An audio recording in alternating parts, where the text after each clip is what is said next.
Cover Killer Nation, ladies and gentlemen, it's time for me to talk once again about a band that I've talked about before, in fact twice. One of my most anticipated releases of this year that's not on the heavy metal calendar, but instead in the calendar of rock music. And that is, of course, the new Black Keys album, which is aptly entitled Turn Blue. I say that it's aptly titled this principally because the Black Keys began essentially as a blues rock driven band. They were certainly one that incorporated that into their sound more often than not. And this is an album where it definitely seems as though they're going back to those trademark roots, although doing so in a different way, while also blending the rock and roll that was able to really propel them to international stardom with albums such as Brothers and El Camino.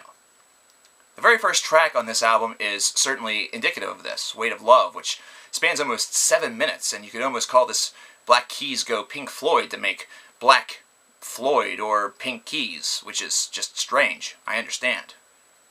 But this is definitely something that fits for them. It's something that works for them.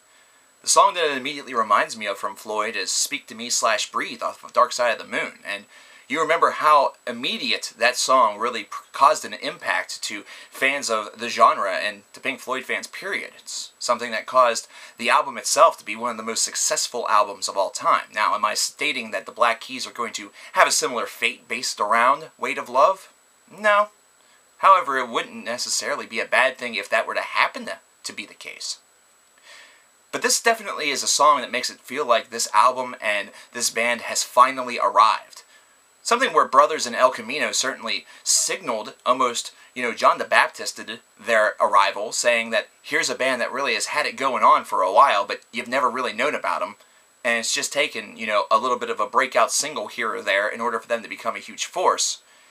But with Weight of Love and this whole album really Turn Blue, it really seems to be showcasing that the Black Keys are not only here to stay, but they are having one hell of a coming out party with this disc.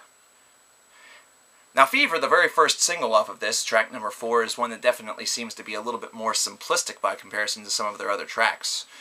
Danger Mouse, who's been helping them out from the production helm for the past 2 albums, now has essentially almost become, a pseudo third member of the band. He's been co-writing some of these tracks and also been performing keys and different effects for some of the songs, and it's definitely one that has really aided the process a lot more.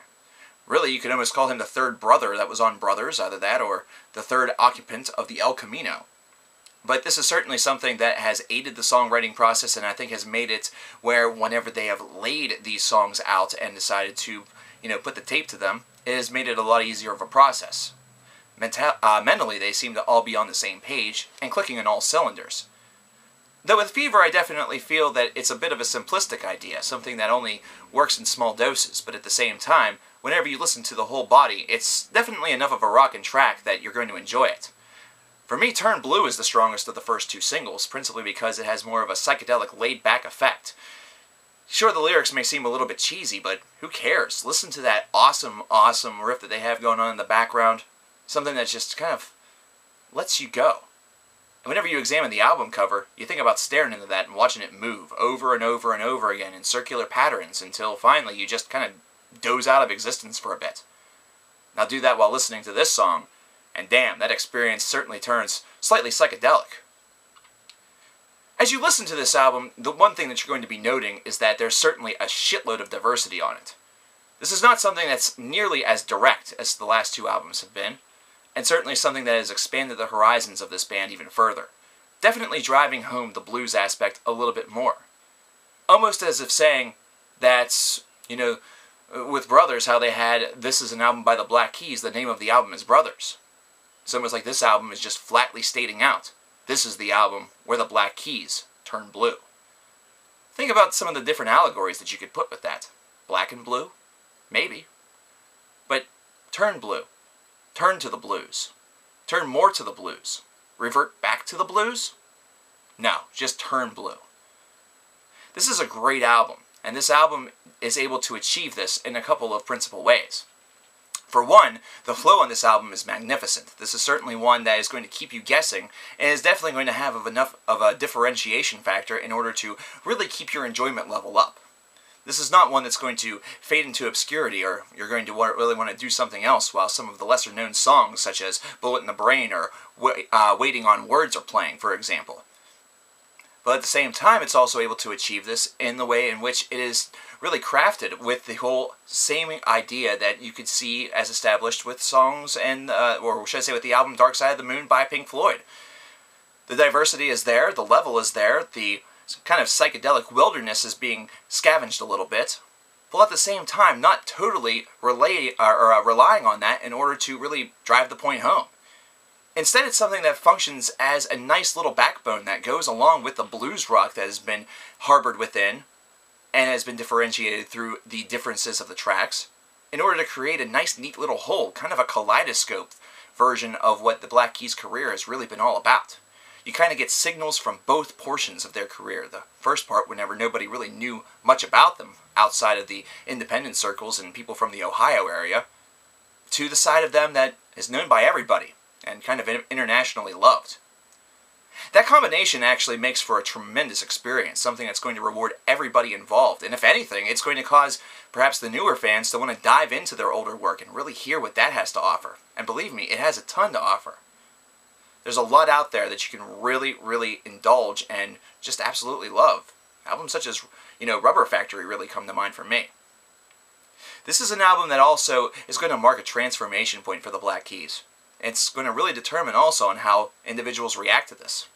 For myself personally, I see this as launching them into the stratosphere. But this is also something where if the overall reaction is poor, it may be seen as a hiccup. It should launch them into the stratosphere because it should really gain appreciation for the entire body of their work, as opposed to just the ones that have just come out recently. However, some individuals may find this a little inaccessible. I think older fans of music are going to find this to have a lot of value. I think the newer fans are going to be open to a brand new world. And I think that combination right there should cause this to get some universal acclaim. So what do you guys think about Turn Blue by the Black Keys? What do you guys think about the Keys in general? Do you think that they've been on an upward slope, or did El Camino kind of plateau them a little bit and this album actually sets them a little bit further on the downhill slide?